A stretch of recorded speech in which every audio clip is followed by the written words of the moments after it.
topic is going to be defending occupationals in New Jersey. I'm glad you could be here. My name is Greg Lois. I'm the managing partner of LOIS LLC. Feel free to email me or call me with any questions you have about this presentation. This is a small part of our overall outreach that we do here at LOIS LLC.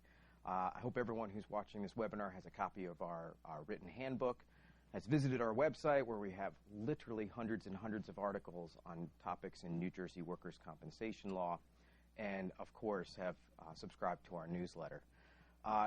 Today's webinar topic is occupational claims in New Jersey, and we're really going to focus in on how we practically defend these cases. We're going to give some sort of practical tips and sort of some of the tricks of the trade of how we dispute and defend these claims. These cases always start off the same way. You get a call from your location, you're insured, and they want to know, hey, is this claim compensable? And this occupational claims, we're really talking about repetitive traumas. We're talking about occupational exposures, usually ventilatory claims. These are the types of claims that are atypical, right? Our locations are used to seeing traumatic incidents. You know, there's someone breaks their leg. I mean, these are very obvious traumatic specific losses. In New Jersey, sometimes mental injuries can be compensable. New Jersey does have a concept of mental, as well as physical mental. Of course, we're always looking at different kinds of claims. I mean, chemical exposures, assaults, even claims that we're characterizing as idiopathic. Today we're talking about occupational claims that are occupational or repetitive in nature. When do we usually see these? Well, I mean, sometimes I call these retirement cases in New Jersey because typically they come at the termination of an entire plant. Like, so we're closing down a location. All of a sudden, all of our workers all of a sudden now have occupational claims. Sometimes they're just add-ons because they've gone to see an attorney about a Social Security disability application, and the attorney's like, hey, maybe we have a workers' comp claim here as well. And I characterize these, generally speaking, as retirement claims. Usually they are not being brought by active employees. Of course, you may have some employments where our employees are being exposed to very specific types of environmental conditions or repetitive work processes, and we're going to talk about that. So again, this is sort of industry by industry, but typically we see these types of claims usually after a plant closing, a layoff, or voluntary retirement. All right, how do we know it's an occupational claim? Well, it should say it right on the claim petition. I will admit to you that some of our petitioners' attorneys are a little bit sloppy about how they plead these. This is the official claim petition form, which is on the Division of Workers' Compensation's website.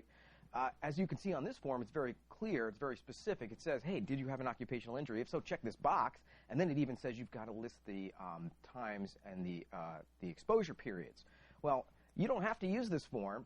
Claim petitions are not standard across New Jersey. There's absolutely nothing that says that a petitioner's attorney has to use a specific type of form. And so we don't see this form all the time and not as neatly. And the reason I bring this up is because sometimes petitioner's attorneys are a little bit sloppy, but sometimes they're being sly. Sometimes a claim that should have been pled as a specific loss, right? Think about like a one-time plant explosion where we're exposing people to some chemical that was released in our plant just once. That's really a specific loss. That should be pled as a specific traumatic injury, and of course the 2-year statute of limitations begin running. Sometimes a petitioner's attorney will try to get a little sneaky and they'll sort of characterize or try to characterize actual specific traumatic losses as occupationals to get around statute of limitations situations. So let's talk about it. Let's talk about the definition of occupational injuries and how they are defined and how they are found compensable. First of all, the petitioner bears the burden of proof, and they must show that the condition arose out of in the course of the employment, okay, and was characteristic or peculiar to the employment, okay? In other words, there has to be some sort of objective scientific or medical basis for the petitioner to be claiming that their condition is actually related to the employment. And the reason I stress this is because you will see claims for conditions which are not peculiar to any type of employment. I mean, I've seen claims for things like sick building syndrome, chronic halitosis, pattern baldness. I mean, just crazy, crazy things. And they're not specific to any one employment. They're not peculiar to them. Sometimes people think that first responders, police, ambulance drivers, paramedics are somehow entitled to post-traumatic stress disorder claims because of what they've seen during the course of their employment. Nope, not peculiar to them. There's nothing peculiar. These are the normal stresses that arise out of the course of that employment, so you should be disputing those. Stress, just general stress claims, like my job is stressful and I don't like it, that is not compensable. The general workplace stress is not peculiar to any specific employment unless it goes beyond just normal discipline and normal supervision and normal, sometimes being corrected by your boss. If it goes beyond that and becomes discriminatory or retaliatory, or if it is sexual in nature, sexual harassment could be compensable under an occupational theory if it occurred over a long period of time. So we have to characterize the type of workplace stress, but generally speaking, it is not compensable. Of course, if it was, all of us would have workers' comp claims, right? And finally, sitting. Sitting's not peculiar to any job. There's a new or a recent case that was decided just a few years ago, Renner versus AT&T, which the appellate division essentially said, look, just because you sat on your butt for 10 hours, 12 hours a day, that doesn't give rise to your ultimate cardiovascular condition. Lethargy, inaction, a sedentary job, that is not peculiar to any one specific employment. All right, let's talk about legal defenses. We've got like 4 typical legal defenses that we're bringing out in pretty much every workers' compensation case that we defend in an occupational context. Let me just start off by saying, generally speaking, almost every occupational claim should be denied from the outset. We should not be accepting these claims as compensable, and the reason for that is the burden of proof is on the petitioner, okay? We have legal defenses in these cases. They include the statute of limitations, the defense of notice, the defense of, hey, I'm not last, right? It's not a get-out-of-jail-free pass, but that's in New Jersey there is a get-out-of-jail, a not last doctrine, which we're going to talk about in a second. And then finally, is there any medical evidence? Is there anything here to establish causal relationship in any way? All right, let's talk about the statute of limitations. It's enshrined in the statute. It's section 34 of our statute, and it essentially says they've got 2 years from the date they knew or should have known that they were exposed. Essentially, this is really a difficult defense to raise because oftentimes the petitioners will claim that they had no idea that they were exposed or what they were exposed to. All right. Same thing with notice. We have a notice defense. The petitioner has to give us notice that they're going to bring a workers' compensation claim in the occupational context. Well, generally speaking, they never give us notice because A, they're either separated from the employment, B, the location is closed, or C, they didn't really have a claim until they went to see their friendly attorney at law who told them, hey, you should go to Dr. X and Dr. Y who are going to find an occupational condition, and that will make it related to the employment. So, of course, I'm a little bit cynical here because I don't think that these claims are usually genuine and legitimate. However, the notice defense is essentially very weak in our case. Typically they should be telling us this. It's been essentially negated by case law. All right. Last exposure, bond. You'll often hear when you're defending these workers' compensation cases, you'll hear our employers saying over and over and over again, hey, I'm not last. Somebody else was last. And that's because the rule in New Jersey is where there has been successive exposure or exposure through multiple employers, the employer who was on the risk when the condition was detected or manifested will be the employer who is exposed for workers' compensation purposes. All right. And finally, let's talk about medical diagnosis and causal relationship. Obviously, we're getting IMEs in these cases, and we're disputing them very strenuously. But let's talk just for a second about how we dispute the claims that the petitioners bring, because the petitioner is going to have an IME physician or a one-off doctor that they went to once who's going to give us an opinion. These opinions are going to say things like, there are synergistic exposures, even though there was a very minor amount of asbestos in this workplace, or maybe it was in the workplace, not even in a place close to where the employee worked. That, plus their personal risk factors, which include, of course, cigarette smoking and all sorts of other risk factors, created this condition. I mean, this idea of synergy or synergistic forces combining. That should absolutely be disputed and challenged. Single molecule theories.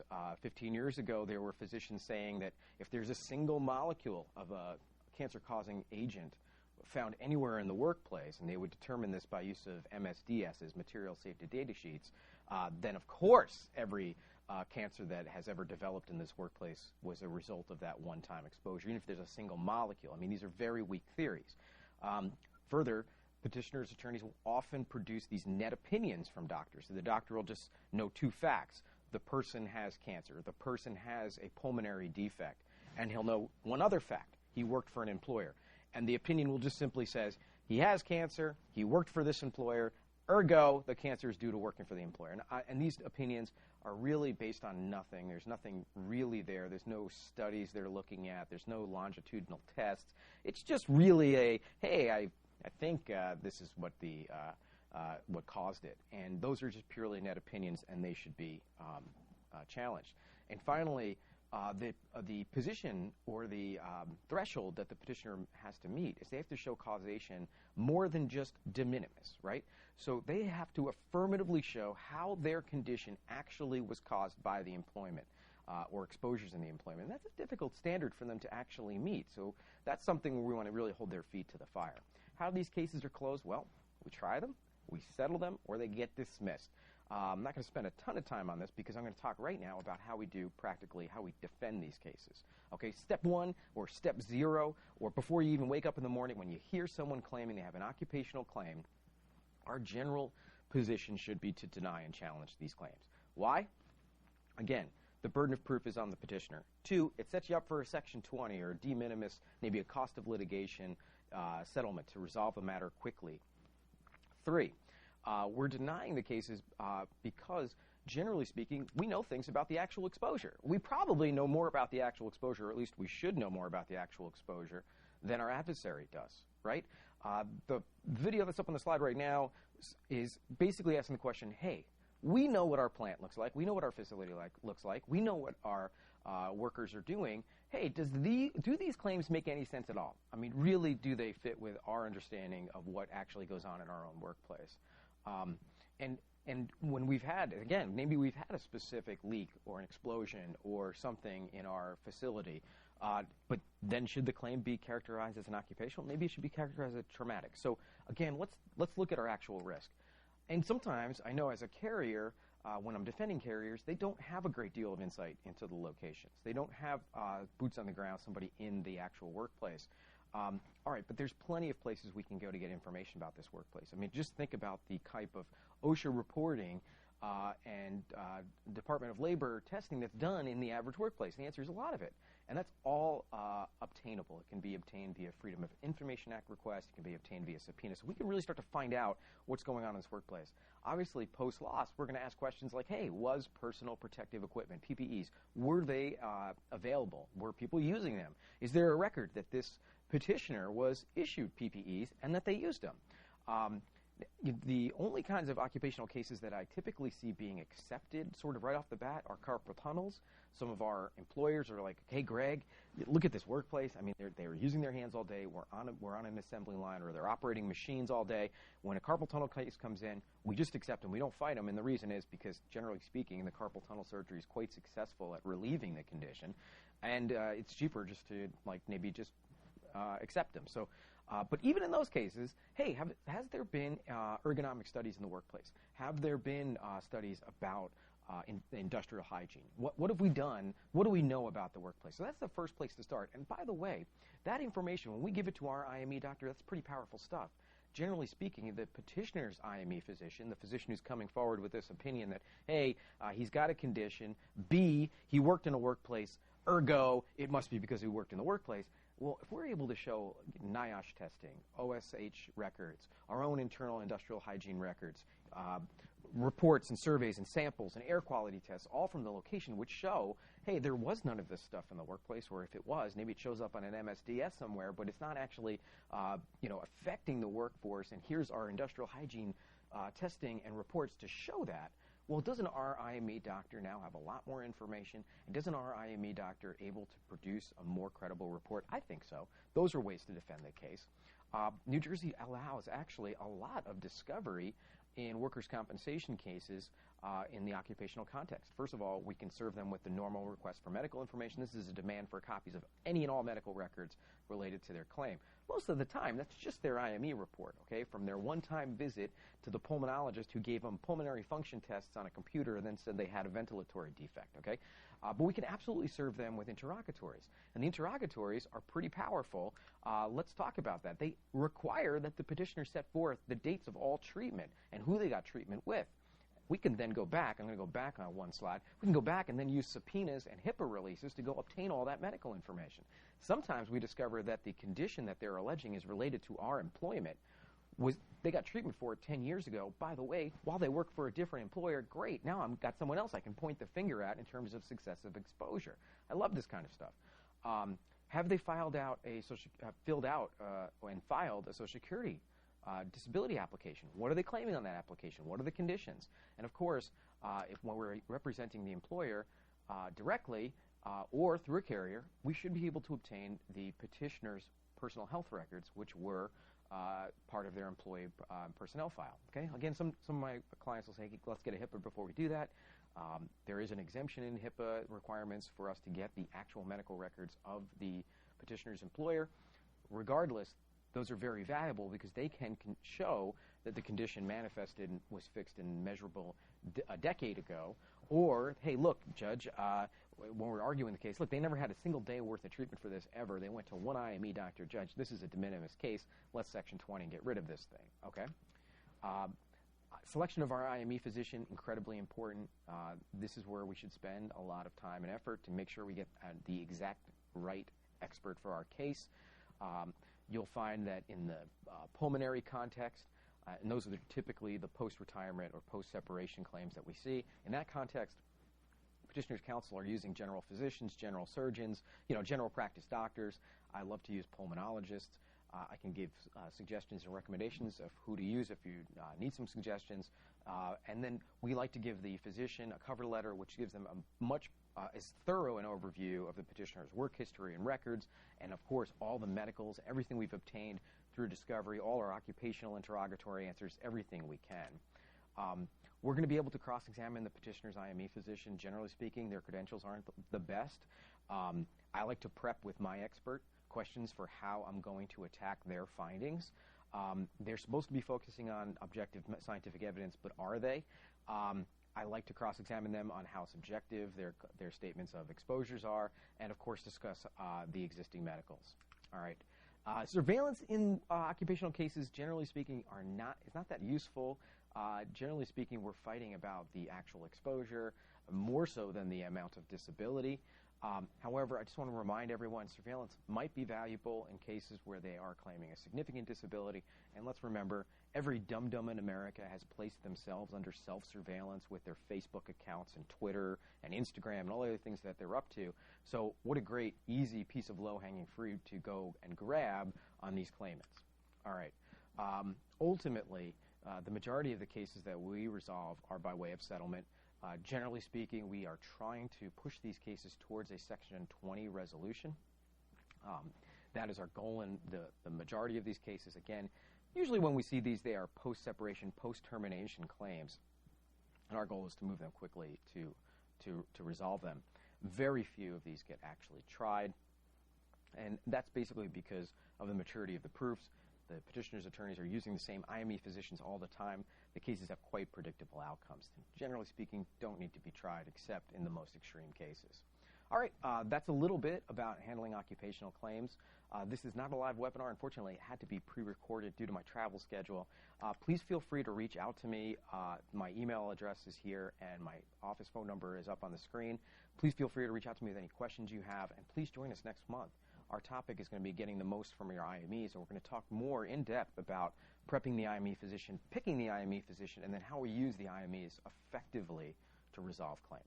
Okay, thanks for joining us. Have a great week.